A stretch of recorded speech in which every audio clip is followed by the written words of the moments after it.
Hello everyone, welcome to another edition of Pete's CD Vinyl World. Today I wanted to do a vinyl tag that Chris Propfe, Musically Obsessed, started. He just had his 1 year anniversary, so congrats to him. And his idea was to pick a year and show some albums from that year. So he showed 1986, and year I'm going to do is 1980. I was going to do 82 first, but then just decided to do 1980 for whatever reason. So like him, I'm going to show some CDs and then some vinyl. But again, congrats to him. I actually think I'm at like the 6-month mark now, maybe. Well, I think it was started back in January. So anyway, if you like these videos, please subscribe and get started from 1980 albums. Some of them I have. Anyway, Pete Townsend, Empty Glass. Kind of accused of saving all his best songs for his solo albums at this point. But I actually like Face Dances a lot better than this. I know this is considered like a really great album. I think it's good, but I still like Face Dances a lot better. So I don't know how true that theory is about him. British Steel, Judas Priest. Sort of the beginning of them becoming a mega band. First Iron Maiden album. Kinks, One for the Road. Great live album. One of the best of all time. Rush, Permanent Waves. Sort of the last of, you could say, their more progressive albums. Starting with Moving Pictures On, they sort of shortened their songs and simplified their arrangements, but this was sort of the last of that. Even though it does have a little bit of that AOR rock in here, Spirit of Radio, Free Will, but the rest of the album is pretty progressive, I would say. Women and Children First, Van Halen. Not one of my favorites from them, actually. I think because I had gotten it later in the 80s. This was like the last of the original David Lee Roth albums I had gotten. So I didn't have that attachment, but still a great one. Alice Cooper, Flush to Fashion. First of his sort of lost era of not remembering the albums he recorded between 1980 and 83. He recorded 4 albums that he completely forgot what was going on. He actually toured for the first 2 of them.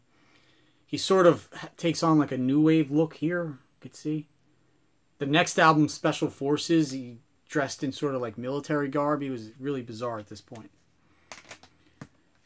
Kiss Unmasked.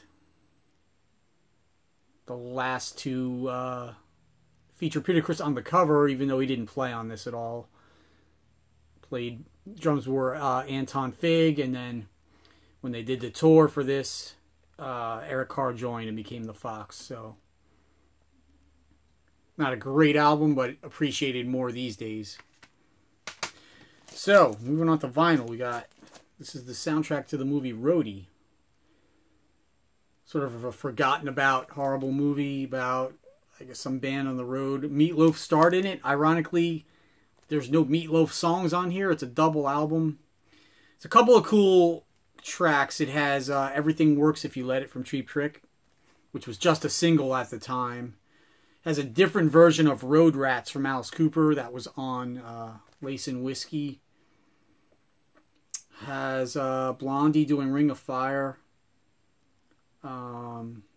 which I don't think was on another album. And ironically, it has another version of Pain from Alice Cooper, which was on this. So I didn't even think of that when I pulled this. And it's got some other songs. It's okay. You could find this in dollar bins. Pretty good shape. Just as a curiosity. It's a band called Spider. Had a couple albums in the early 80s. And the thing about this band was that their drummer was Anton Fig, who also played on Kiss Unmasked. That's him right there. He went on to be the drummer for the David Letterman band for years and years. Also played initially with Ace Frehley too. I don't think it's on this album, but their next album had the song Better Be Good to Me, which was later recorded by Tina Turner, but they did the version of it first. This has also... Was it Holly Knight? Yeah, Holly Knight was in this band. She wrote a lot of singles, a lot of 80s stuff for other artists, but she was a member of this band. I think that's her. Yeah. Next up, Angel. This was their last album before they broke up, Live Without a Net. Pretty good live album, actually. Yeah, this was pretty much the end of Casablanca Records at that point, too. They were only around a couple more years. Black Sabbath, Live at Last. This was their, at the time, their only live release with Ozzy. This was recorded, I believe, early 70s, but it's questionable if this was ever a legitimate release or not. I think maybe 10, 15 years ago, they released this along with another live show on CD. So this sort of became obsolete, but this was their only live album actually until Live Evil in 1983. Cheap Trick, they had two 1980 releases. The Found All the Parts, sort of 4-song EP, or what they were calling these things at the time, new disc, and All Shook Up. Peter Criss, his first solo album out of Kiss, Out of Control. Better than the 1978 one. There was absolutely no promotion for this, so not too many people even know about this. Def Leppard, On Through the Night, their debut. Fleetwood Mac Live. It was on their Tusk tour, I believe. Love Stinks, Jay Giles Band. Pretty good album. Heart, Babyless Strange. Sort of, I would say, the last of their albums that had their original, more acoustic sound. After this, they went more of an 80s direction. But I would say this is probably the last one before the greatest hits. This is Iron Maiden 12-inch for Women in Uniform. That song was not included on their first album for whatever reason, but they put it out on a 12-inch single. Billy Joel, Glass Houses. It's a huge album from him. It's sort of his attempt to be rock and roll, I guess. Pretty good album. Has one of my favorite songs from him, Sometimes a Fantasy. And finally, the Knack's second album, But the Little Girls Understand. Didn't really have any hits on this. I think this album like shipped platinum.